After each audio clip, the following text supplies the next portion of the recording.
Hello friends, welcome to another live stream. I am very zonked tonight.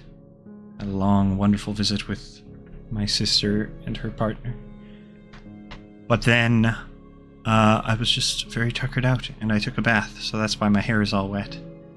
So, we're gonna jump to it before I run out of steam. Chapter 22 of A Night in the Lonesome October. October 22nd. A chihuahua? The thing in the circle suggested. Just for laughs? Nope, I answered. Language barrier. Come on! It said. I'm almost strong enough to break out of here on my own now. It won't go well with you if you keep me till I do. Almost, I said, isn't good enough. It growled. I growled back. It flinched. I was still in control.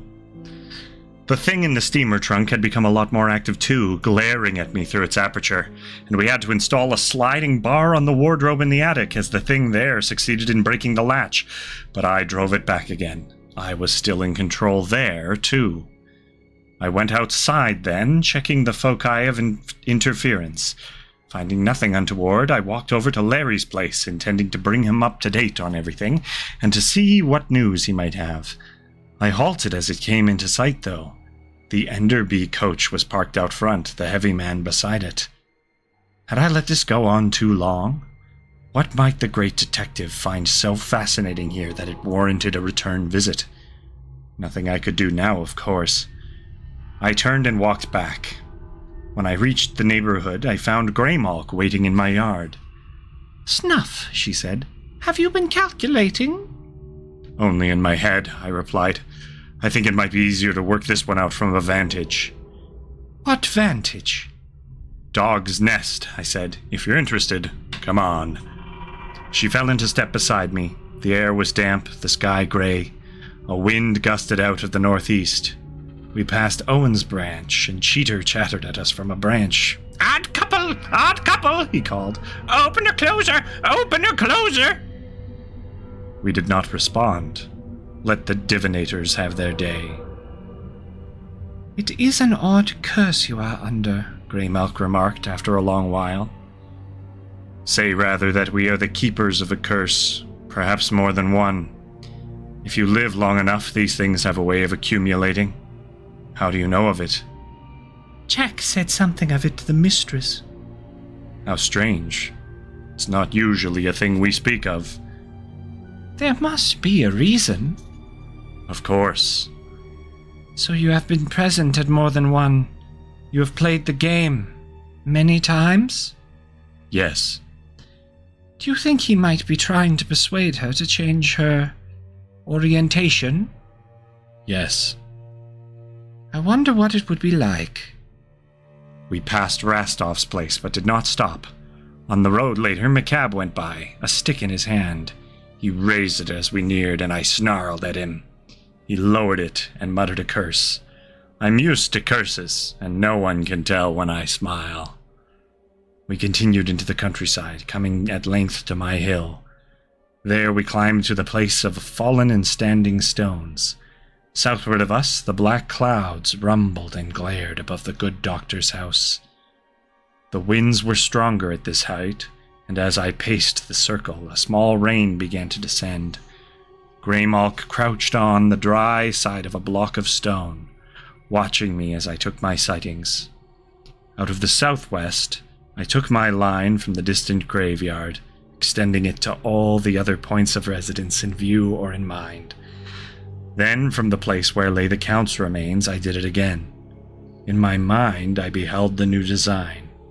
This pulled the center away from the manse, downward, southward, passing us, coming to rest ahead, slightly to the left. I stood stock still, the rain forgotten as I worked it out, repeating the process line by line, seeing that center shift, positing where it had to fall. Again the same area, but there was nothing there. No outstanding feature, just a hillside, a few trees and rocks upon it, no structures at all nearby. "Something's wrong," I muttered. "What is it?" Greymelk said. "I don't know. It's just not right. In the past, they've always at least been interesting, acceptable candidates. But this is nothing. Just a dull stretch of field to the south and a little to the west." "All of the other candidates have also been wrong," she said, coming over. "No matter how interesting." She mounted a nearby stone. "Where is it?" "Over there," I said, pointing with my head. "To the right of those 5 or 6 trees clustered on that hillside." She stared. "You're right," she said.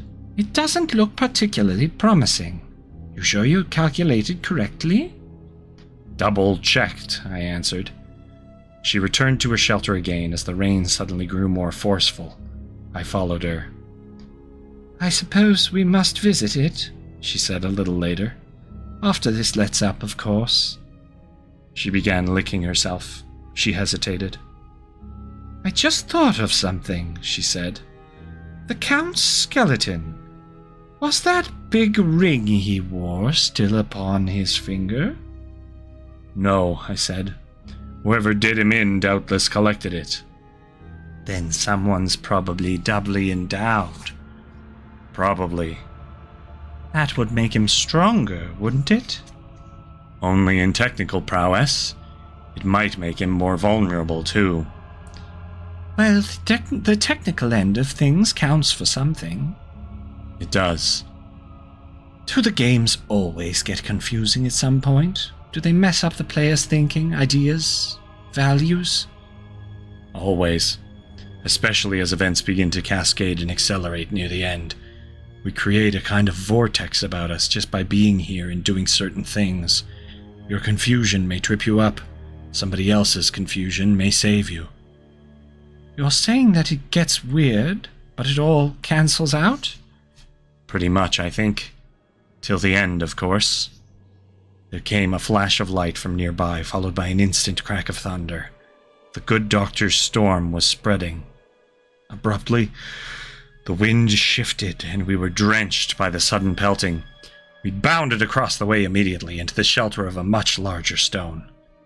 Sitting there, miserable in the special way that wetness brings, my gaze was suddenly fixed upon the side of the stone. There, brought about perhaps by the moisture, a series of scratchings and irregularities now appeared to be somewhat more than that. "Well, I hope the whole gang of them appreciates all this trouble," she said. "Nyarlathotep, Cthulhu, and all the rest of the unpronounceables. Makes me wish I had a nice simple job catching mice for some farmer's wife." Yes, they were characters in some alphabet I did not know, incised there, worn faint, emphasized suddenly as the trickling water darkened the stone in some places, bringing out contrasts. Even as I watched, they seemed to be growing clearer. Excuse me. Like I said, I'm tuckered out. Then I drew back, for they began to glow with a faint red light. They continued to brighten. "Snuff," she said then. "Why are you standing in the rain?" Then her gaze moved to follow my own, and she added, "Uh-oh. Think they heard me?" Now they were ablaze, those letters, and they began to flow as if reading themselves. Excess light formed itself into a high rectangular perimeter about them. I was only joking, you know, she said softly. The interior of the rectangle took on a milky light. Part of me wanted to bolt and run, but another part stood fascinated by the process.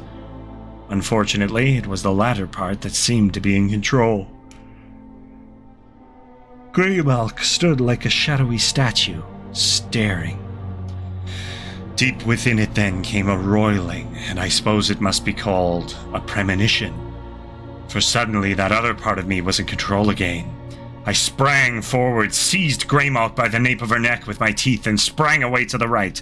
Just as I did, a flare of lightning sprang from the rectangle and fell upon the area we had occupied but moments before. I stumbled, feeling a small shock, feeling my hair rise. Greymalk wailed, and the air smelled of ozone. I guess they're kind of touchy, I said, rising to my feet and falling again. Then I felt the wind swirling about us, 10 times stronger than it had been earlier. I tried again to get to my feet and was knocked down. I glanced back at the stone, saw that the roiling had subsided, that another lightning bolt might not be imminent. Instead, a faint outline hung there, of a silver key. I crawled nearer to Greymalk. The wind increased in intensity. Somewhere a voice came chanting, "Ya Shabnukuruth, the black goat of the wood with 1,000 young!" "What's happening?" she wailed. "Someone opened a gate to provide means for expressing disapproval of your remark," I suggested. "That's done now, but the door hasn't swung shut yet. That's what I think." She leaned against me, back arched, ears flat, fur risen. The wind, stronger still, was pushing against us now, near the point of irresistibility. I began to slide across the ground in the direction of the gate, dragging her with me. "I have a feeling it'll close too late," she cried. "We're going through!" She turned then and leaped upon me, clinging with all 4 paws to my neck. Her claws were very sharp. "We mustn't separate," she said. "Agreed," I choked as I began sliding faster. I was able to gather my feet beneath me as we moved. Rather than being pushed through willy-nilly, some measure of grace might provide a survival edge. It was easy to stop thinking of it as a rock wall that we were approaching, for there were obvious depths to it, though no clear features presented, and the image of the key had already faded. What lay beyond, I'd no idea. That we were going through, I'd no doubt. Better a little dignity then. Straightening my legs, I leapt forward, into the breach, into the mist, into the silence. Immediately as we passed through, the sounds of wind and rainfall ceased. We did not come to rest upon a hard surface or any other surface. We were suspended in a place of pearl gray light. Or if we fell, there was no sensation of falling. My legs were still extended, forward and back, as if I were leaping a fence. And while misty eddies and currents, faint as high clouds, played about us, my sense of motion was paradoxical. That is, by turning my head in any direction, I could create the feeling of pursuing a different vector. I did turn my head to the rear in time to see the rectangle fade behind us, paling stones and grass within it. Dotted about the place where it had been, as well as about ourselves, droplets of rain and a few leaves and strands of grass hung in the air. Or perhaps we were all falling together, or rising, depending on. Greymalk gave a little wail, then looked about. I felt her relax after that. Then she said, "It is important that we not be parted here." "You know where we are?" I asked. "Yes, I'm sure I will land on my feet. But I don't know about you. Let me move around onto your back. We'll both be more comfortable that way." She worked her way about my neck then, finally settling into a position behind my shoulders. She did retract her claws as she settled. "Where," I said, "are we?" "I see now that something tried to help me as we were being swept forward," she said. "This is not of a piece with the lightning stroke, but the way was opened, and he seized it as a means of rescue.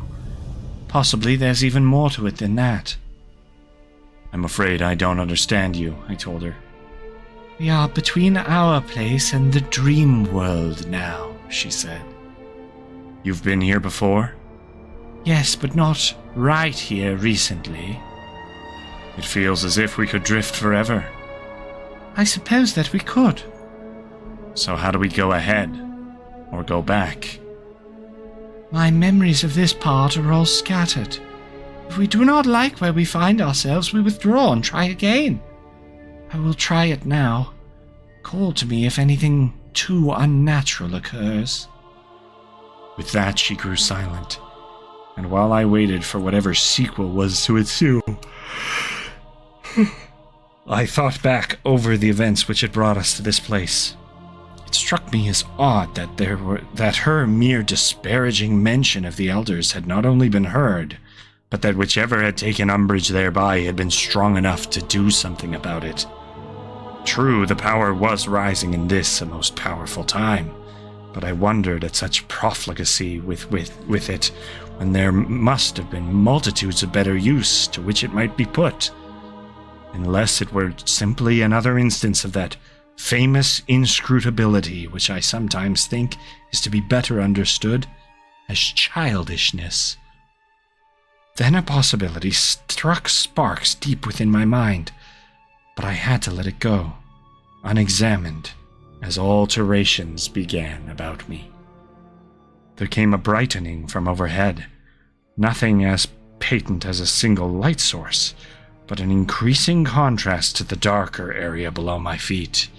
I said nothing about it to Greymalk, for I had resolved not to address her, barring emergencies, until she spoke. But I studied that light. There was something familiar about it, from driftings off and awakenings, perhaps. Then I realized it to be an outline, as on a map, of a continent or island, perhaps two or more hanging there as in a skyey distance overhead. This did peculiar things to my orientation, and I struggled to alter my physical relationship to it. I moved my legs and twisted, trying to turn my body so as to look downward rather than up at it. It was almost too easy, for there followed an immediate turning.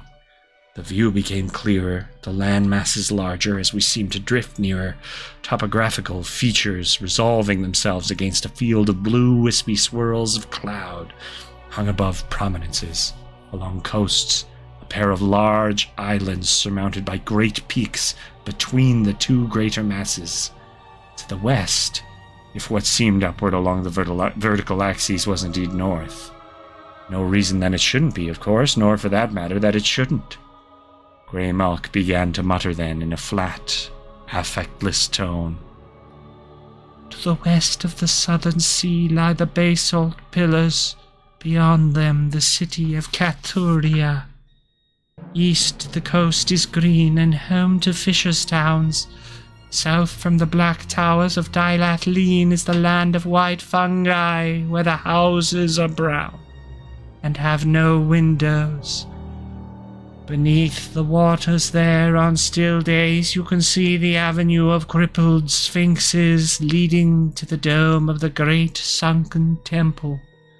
To the north again one may behold the charnel gardens of Zura, place of unattained pleasures, the templed terraces of Zak, the double headlands of crystal at the harbour of Sonanil, the spires of Thalarion. As she spoke, we came even nearer, and my attention was taken from spot to spot along the coasts of that sea, those features somehow magnified across the distances, so that I beheld things with the vision of dreaming. Though a part of me was baffled by this arcane phenomenon, yet another accepted with a feeling more of memory than discovery. Dilatleen, she mused, where the wide-mouthed traders with the strange turbans come for their slaves in gold, anchoring black galleys whose stench only the smoking of thagweed can kill, paying with rubies, departing with the powerful oar-strokes of invisible rowers. Southwest then to Thran of the sloping alabaster walls, unjoined, and its cloud-catching towers all white and gold. There, by the river shy, wharves all of the marble, and there lies the granite-walled city of Llaneath on the shores of the Serenarian Sea. Its wharves are of oak, its houses peaked and gabled. There the perfumed jungle of Cled, she went on, where lost ivory palaces sleep undisturbed, once home to monarchs of a forgotten kingdom. And up the Ukranos River, from the Serenarian Sea, slope the jasper terraces of Kiran, where the king of Ilek Vard comes once a year in a golden palanquin to pray to the god of the river in that seven-towered temple whence music drifts whenever moonlight falls upon it. We moved steadily closer as she spoke, drifting now over vast regions, brown, yellow, green. Baharna is 11 days sailing from Dailatleen, most important port on the island of Oriab. The great lighthouses Thorn and Thal as its harbour's gate, cays of all porphyry. There is its canal to Lake Lyath of the ruined city. It flows through a tunnel with granite doors. The hill people ride zebras. Westward lies the Vallis of Panoth, amid the peaks of Throck. There the slimy holes burrow among the mountains of bone, cast refuse of ghouls from centuries of their feasting. That peak to the south is Nagranik, 2 days' ride on zebra back from Baharna, if one could brave the night gaunts. Those who dare Nagranik's slopes will come at last to a vast face carved there, with long lobed ears and pointed nose and chin. It does not appear to be happy. And back to the northern land, fine Ulthar lies near the river Shai, beyond a great stone bridge, in whose arch a living man was sealed when it was built 1,300 years ago. It is a city of neat cottages and cobbled streets, where wander cats without number, for the enlightened legislators of long ago laid down laws for our protection. A good, kind village where travellers take their ease and pet the cats, making much of them, which is as it should be. And there is Urg of the Low Domes, a stop on the way to Inquanok, frequented by onyx miners, and Inquanok itself, terrible place near the waste of Leng. Its houses like palaces with pointed domes and minarets, pyramids, gold walls black with scrolls and swirling with inlays of gold, fluted, arched, capped with gold. Its streets are of onyx, and when the great bell sounds, it is answered by the music of horns and viols and chanting voices. High up its central hill lies the massive temple of the Elder Ones, surrounded by its 7-gated garden of pillars, fountains, pools wherein luminous fish sport themselves, and reflections of tripods from the temple balcony shimmer in glance. The temple itself bears a great belfry atop its flattened dome, and when the bell sounds, masked and hooded priests emerge, bearing steaming bowls to lodges beneath the ground. The veiled king's palace rises on a nearby hill. He rides forth through bronze gates in a yak-drawn chariot. Beware the father of Shantak birds who dwells in the temple's dome. Stare too long, and he sends you nightmares. Avoid fair Inquanok. No cat may dwell there, for many of its shadows are poison to our kind. And there is Sarcomand beyond the Lang Plateau. One mounts salt-covered steps to its basalt walls and docks, temples and squares, column-lined streets to the palace where the Sphinx-mounted gates open to its central plaza, and two monumental winged lions guard the top of the stairwell leading to the great abyss. We drifted even lower now, and it was as if I could hear the winds that blow between the worlds as she continued her litany of dream world geography. On the way to Kadath, we cross the terrible wasteland of Leng, where in the great windowless monastery surrounded by monoliths dwells the high priest of Dreamworld, his face hidden by a yellow silk mask. His building is older than history, bearing frescoes of the story of Leng. Barely human creatures dance amid gone cities, the war with the purple spiders, the landing of the black galleys from the moon. And we pass Kadath itself, enormous city of ice and mystery, capital of this land.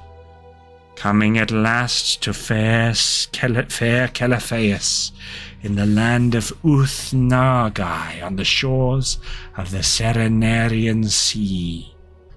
Now we swooped very low, above a snow-capped peak.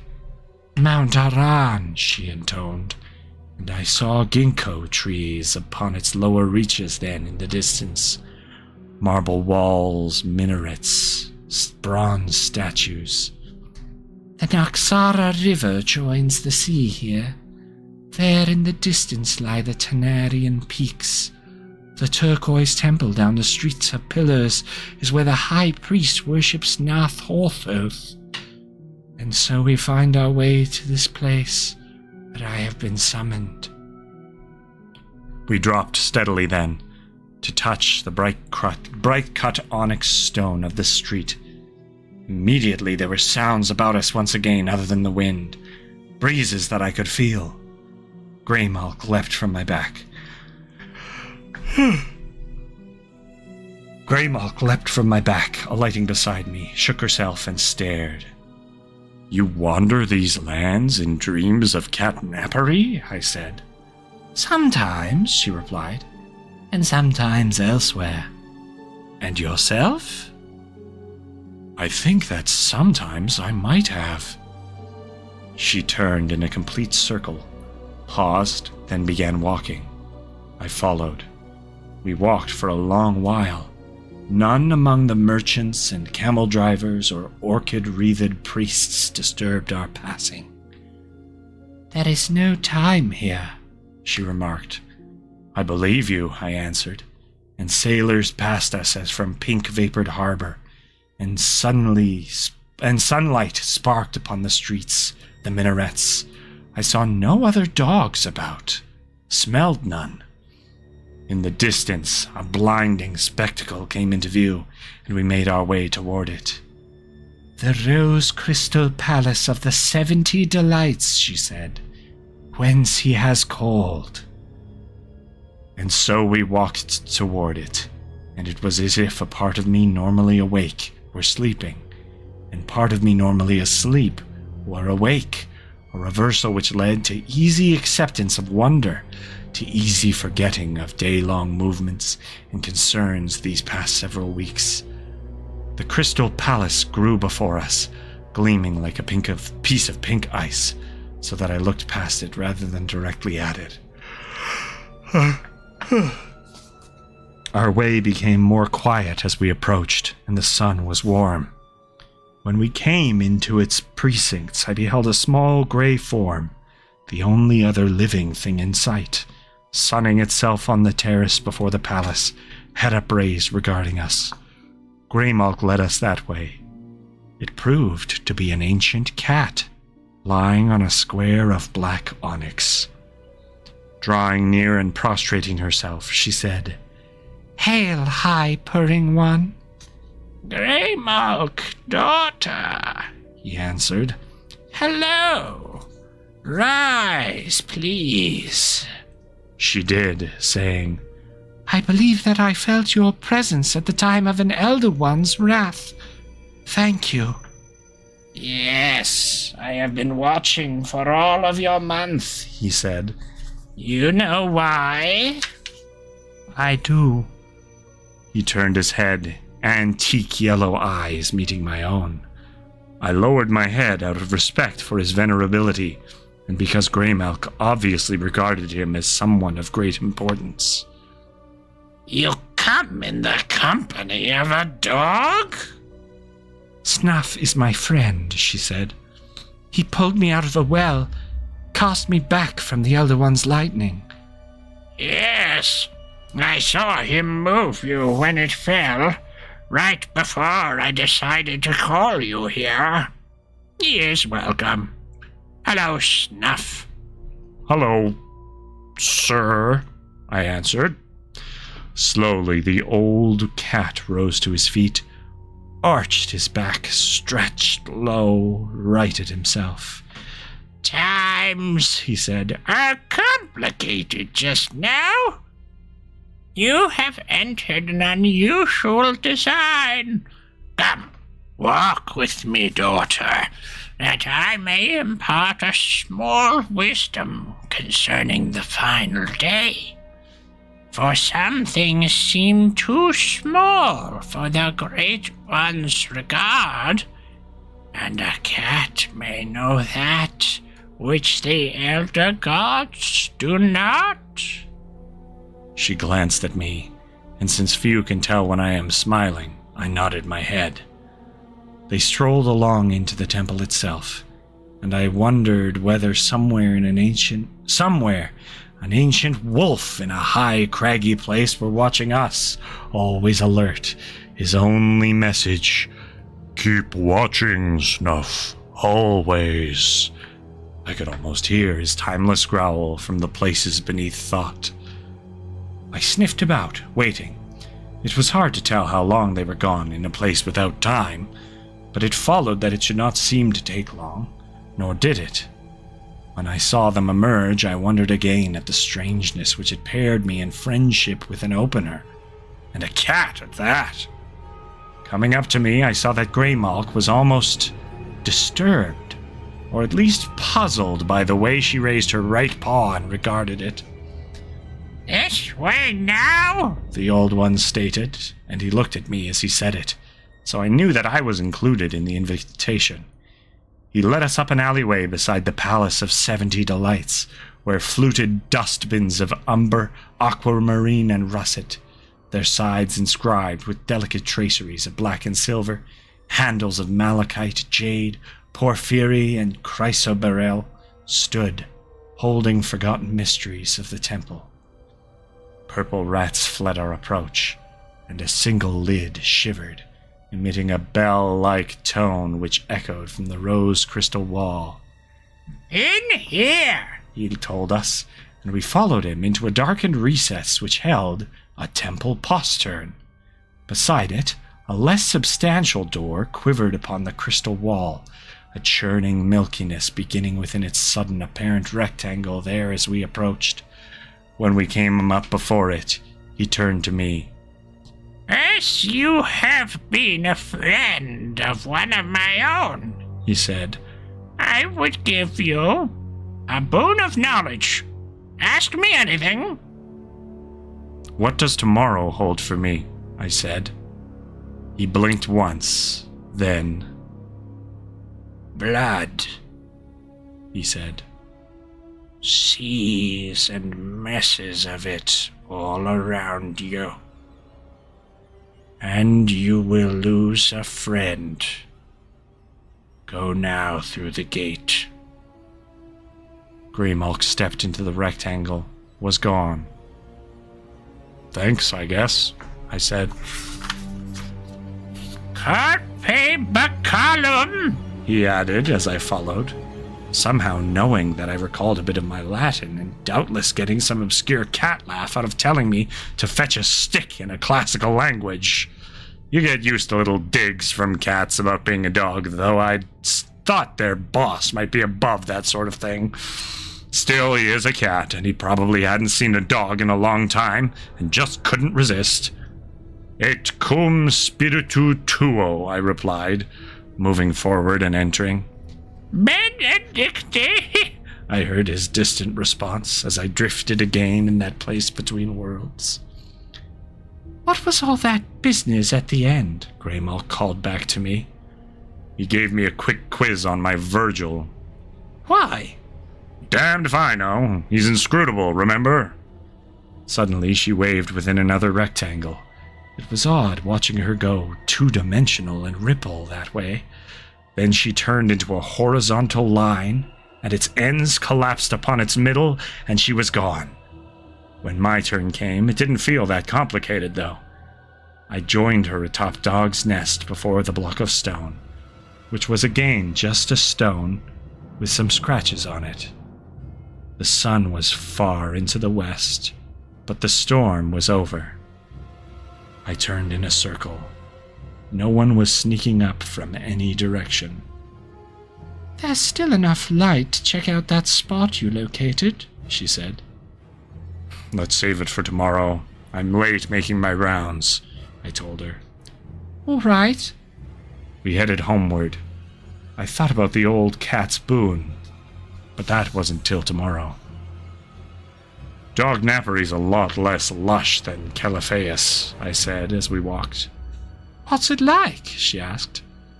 I'm back in a primal wood with an old wolf named Growler. He teaches me things. If there are any Zoogs about, she said, we passed over your wood to the west of the River Shy. It's below the gate of deeper slumber. Maybe, I said, thinking of the small brown creatures who lived in the oaks and fed on the fungi, except when there were people about. Growler laughed at them as he did most things. The clouds purpled in the west, and our paws grew damp from the grasses. Blood and messes. Perhaps I could use a review. Tonight, Growler and I would ramble, till we fought and I was beat. And that's Chapter 22. Chapter 23 is going to be exciting. If you couldn't tell from the massive cliffhanger. That's all we have for today. Thank you for enduring my yawning. No, it was not part of the story. And JB, you're so cute. I love you so much. I love you all so much. Thank you for being here.